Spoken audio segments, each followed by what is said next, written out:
जोहार। आप सभी का स्वागत है कुमार की कहानी। आप सोच रहे होंगे कि अभी मैं कहाँ पे खड़ा हूँ, तो आपको बता देता हूँ।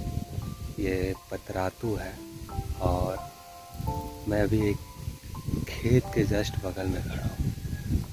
खड़ा होने का मकसद सिर्फ ये है कि आपको दिखाते हैं गांव की खेती में किस तरह से अभी धान के बालियाँ लहरा रही है।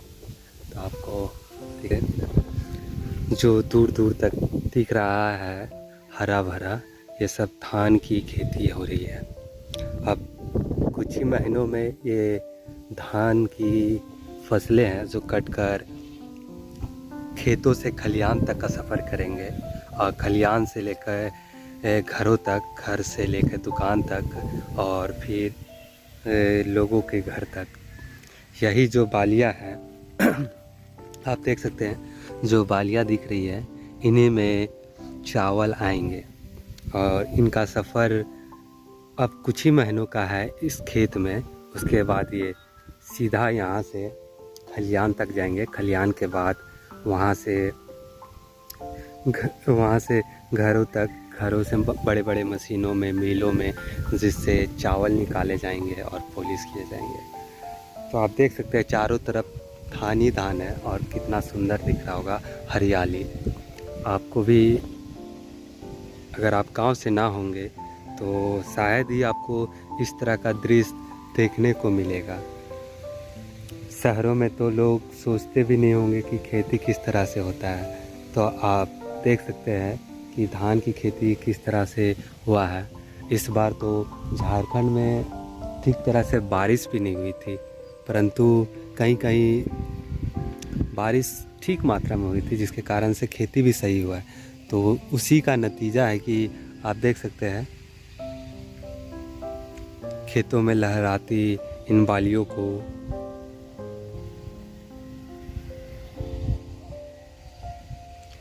जितना दूर तक नज़र जाएगा सारा का सारा धान ही लगाया गया है। यही नवंबर दिसंबर में शायद धान की खेती का कटाई का टाइम आता है, तब इन्हें काट करके खलियान तक ले जाया जाएगा। वहीं पे जो इसके पुआल है उसको निकाल दिया जाएगा और जो धान की बालियां हैं सिर्फ उन्हें अलग कर करके मिलों में या घर ले जाया जाएगा। इसे सिझा कर फिर सुखाया जाता है। जो ये बालियां दिख रही है, ये जो बालियां दिख रही है इन्हीं से चावल निकलेंगे और इन्हीं को पहले लोग यहाँ से काट कर अपने खलियान तक ले जाते हैं गांव में, और फिर उसके बाद इनके जो ये बालियां हैं इनको अच्छी तरह से निकाल दिया जाता है खलियान में ही। उसके बाद इसको फटक कर अलग कर लिया जाता है। फिर इसे गर्म पानी में सिझा कर धूप में सुखाया जाता है। फिर उसके बाद चावल निकलने की प्रोसेस होती है। तो आप देख सकते हैं कि किस तरह से धान की बालियां को, किस तरह से धान की खेती और कितना मेहनत का काम है।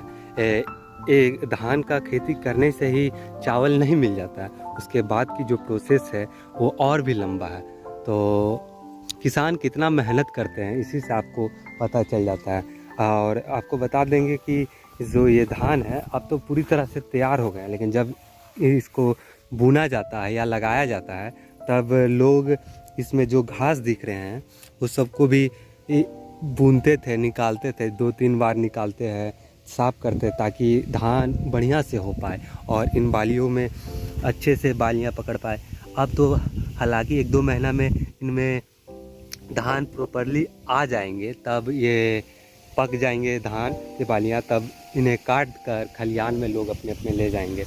और फ़िलहाल के लिए बस इतना ही। आप बने रहें मेरे साथ और मैं इसी तरह कोशिश करूँगा कि गांव की कुछ चीज़ों को दिखाते रहूँगा अपने ब्लॉग के थ्रू। तो शुक्रिया, धन्यवाद और जोहार।